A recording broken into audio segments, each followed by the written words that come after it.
What's up everyone?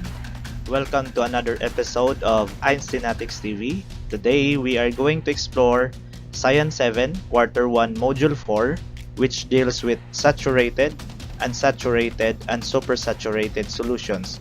You're still with me, Sir Janus, saying, let's learn and have fun. Before we would start, here are quick reminders para mas maganda yung experience mo while watching this video. Yung una, you can feel free to pause the video anytime to soak up the concepts. You can also pause the video, especially pag nag-answer ka ng mga questions or assessments. You can also use separate papers for your answers, or para mas maganda, pwede mong i-download yung mga modules provided by the link on the video description. And yung pinaka-importante sa lahat, don't forget to subscribe so that you will be updated for the upcoming educational videos. Ito yung mga objectives natin for this video. So after going through this video, you're expected to describe saturated and unsaturated solution, determine how much solid and solute dissolves in each volume of water, and also describe the appearance of a saturated solution. Let's begin our discussion for module number 4 on lesson 1, saturated and unsaturated solutions. Before we would start, let's have a quick recap or a review on matter. Can you still remember kung ano yung ibig sabihin ng matter? Okay, when you talk about matter, it is anything that occupies space and has mass. There are two types of matter, or it is divided into two. First one is pure substances and mixtures. So yung pure substances is divided into elements and compound. And for mixtures, you have the homogeneous and the heterogeneous mixtures. Base sa napag-usapan natin kanina, yung mga pure substances is divided into two. You have elements at saka yung compounds. When you talk about elements, these are the simplest and purest substances. So example nito, yung mga nakalagay sa periodic table. This includes yung oxygen, hydrogen, at yung iba pa. Once itong mga elements ay nag-combine, then it will now form a compound. So compounds are defined as pure substances that are made up of more than one element. So for example, nag-combine yung dalawang atom ng hydrogen at isang atom ng oxygen, then it will form now water or H2O. Under mixtures naman, it is classified into two. It is heterogeneous at saka homogeneous mixtures. I am sure that you are familiar with this one because you have discussed this when you were in grade 6. Balikan natin yung dalawang classification ng mixtures. Yung una ay tinatawag na heterogeneous mixture. So when you talk about hetero, it means different or magkaiba. So madali lang ma-identify yung isang heterogeneous mixtures kasi yung mga components niya are visible and they do not mix together. So ibig sabihin nun, madali mong makikita kung ano yung mga parte na bumubuo dun sa mixture na yon. So say for example, this vegetable salad, madali mong makita kung ano yung mga components or kung saan siya gawa. And also, itong candies, madali mo rin makikita kung ano yung mga iba't ibang klaseng candy na bumubuo sa kanya together with this vegetable soup, and of course, yung combination or mixture of water and oil. The next classification is what you call as homogeneous mixture. Kung kanina, yung hetero means different, ngayon naman yung homo means the same. Ano nga ba yung characteristic ng homogeneous mixture? So yung components nito cannot be distinguished from each other and appear as one substance since yung particles niya is distributed evenly throughout. Let us take this gelatin for example. Since its particles are evenly distributed or maganda yung pagkakahalo, hindi mo makikita kung saan siya gawa or kung ano yung mga ingredients na bumubuo sa kanya. Same with this gold and of course yung air. Let's test your knowledge on the types of mixtures. So ready ka na ba?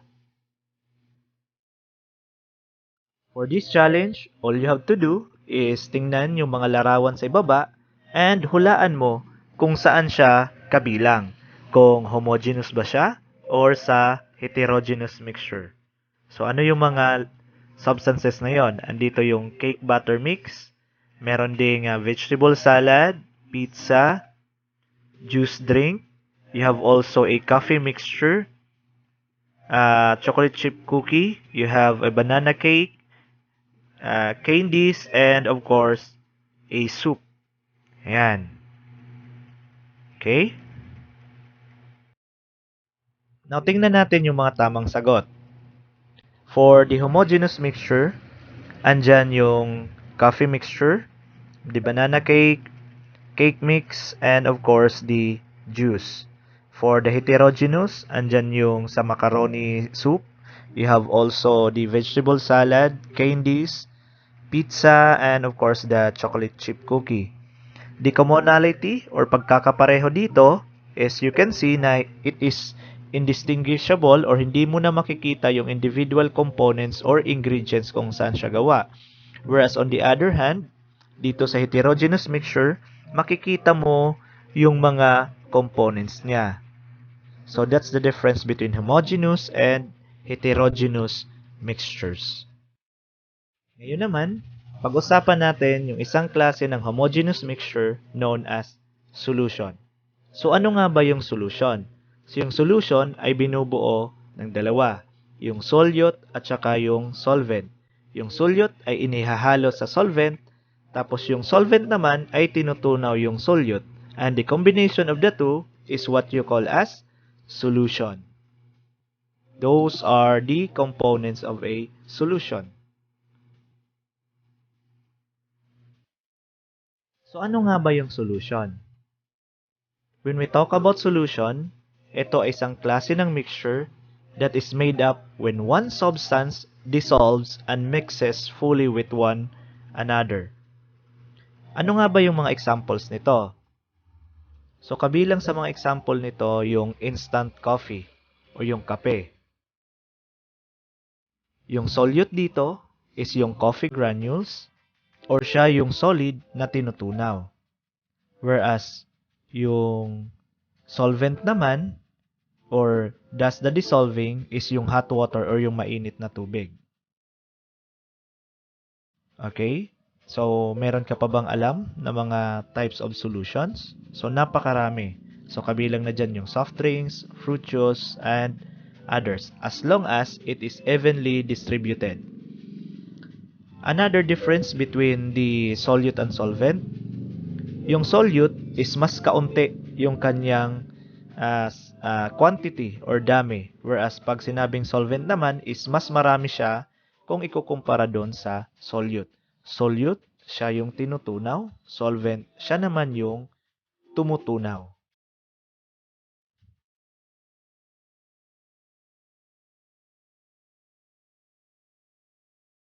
So, let's test your skill. Kaya mo bang i-identify kung ano yung solvent at ano yung solute? So, ito yung mga example. Yung green tea, orange juice, yung seawater, soft drinks, tapos yung wine. Kaya mo bang mahulaan kung ano yung solvent at alin yung solute? Para sa green tea, of course, yung common dito, lahat ng solvent is water. Kasi yung water is tinatawag na universal solvent or siya yung karaniwang ginagamit bilang tagatunaw. Yung solute naman dito sa green tea is of course yung tea. Orange juice, andyan yung kanyang flavorings, tapos yung sugar. Sa seawater naman is yung salt. Sa soft drinks, andyan yung flavors, sugar, and of course yung carbon dioxide. Kaya nga tinatawag siyang carbonated drinks. And yung wine naman, andyan yung flavors niya, tsaka yung alcohol. Just to clarify, hindi sa lahat ng pagkakataon na yung solute is a type of solid, tapos yung solvent naman is a type of liquid. Yung solution can be made from solids, liquids, and gases. For example, the air that we breathe. It is a solution made up of nitrogen as the solvent and oxygen as the solute. On the other hand, we have humidity. Having yung solute is the liquid at saka yung solvent naman is gas. As you can see here, sa low humidity, konti yung presence of water. So, andyan yan typical sa mga desert. Whereas, pag masyadong humid naman, then that is a typical feature of a rainforest. Between solids naman, an example of this one is stainless steel.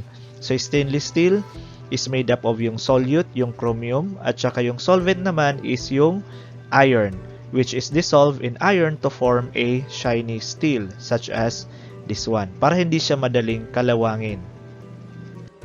This time, let's try to classify solutions based on degree of saturation, or kung gaano karaming solute yung inihalo dun sa solvent.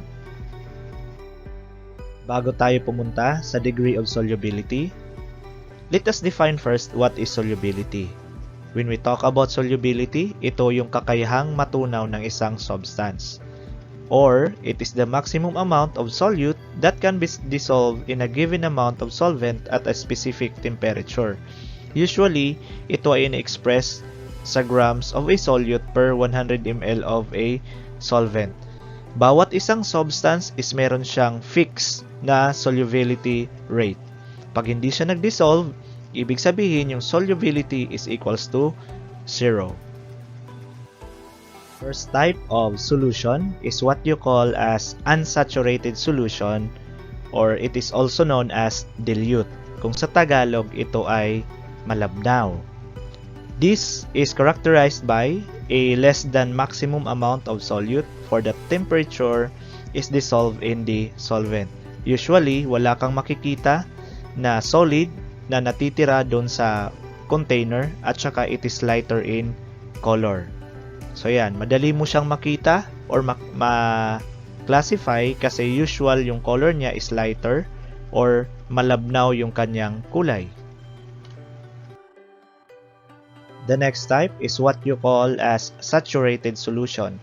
Ano nga ba yung characteristic ng isang saturated solution? Dito, naabot na niya yung maximum amount of solute dissolved in solvent. Na kung halimbawa magdadagdag ka pa ng tutunawin, ito will remain undissolved. Let us take this one as an example. Yung difference niya between a unsaturated solution, as you can see, evident naman sa kanyang color. Kanina malabnaw, this one, much darker yung kanyang kulay. For us to fully understand, here is another example. A typical saturated solution of a salt and water is 36 gram of sodium chloride or salt to 100 ml of water. Halimbawa, naghalo ka ng 40 grams of sodium chloride. Once you do this, as you can see here, meron na siyang matitirang solute sa ibaba na hindi na matutunaw kasi naabot na niya yung kanyang maximum amount or yung kanyang limit. So yan yung saturated solution. The last type, based on degree of saturation, is what you call as a supersaturated solution.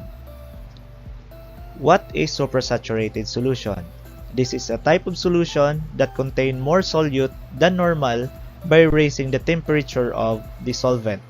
Kung kanina yung saturated, naabot na niya yung kanyang limit, once na magdagdag at magdagdag ka pa ng mga solute dun sa solvent, then you would form a supersaturated solution. So you might ask, oh sir, paano ka makakapagdagdag kung hindi naman ito natutunaw? It can be done by raising the temperature. Ayan. But these solutions are unstable and crystallization can often be caused by adding a seed crystal or pag bumalik siya sa room temperature. An example of this one is ito, yung suman latik. As you can see, yung pinaka-syrup niya is sobrang tamis because that is an example of a supersaturated solution. Maraming sugar yung inihalo at tinunaw, but once it reaches room temperature, as you can see, it is no longer liquid in form but yung nagbubuo siya because it forms crystals na ngayon. Before we end this lesson, let's have a quick review on the types of solution. There are 3 types. You have unsaturated, saturated, and supersaturated solution. For the characteristic of an unsaturated solution, as you can clearly see, it is lighter in color because it has less solute than the solvent. In saturated solution, on the other hand, no more solute dissolves because it reaches the maximum level of solubility. For supersaturated solution, it becomes unstable and crystal forms and can only be done by raising the temperature of the solvent to accommodate more solute to be dissolved. And based on its color, as you can see, lighter in color, the unsaturated solution, intermediate color for saturated solution, and of course, a darker color for the supersaturated solution. That's it. Thank you for watching. I hope na meron kayong natutunan with our topic for today. So if you have any questions, you can drop your comments below or pwede kang mag-suggest ng mga topics para sa ating next video. And most important of all, don't forget to hit like and subscribe and ring the bell para updated ka sa mga susunod nating educational videos. So Einsteinatics out!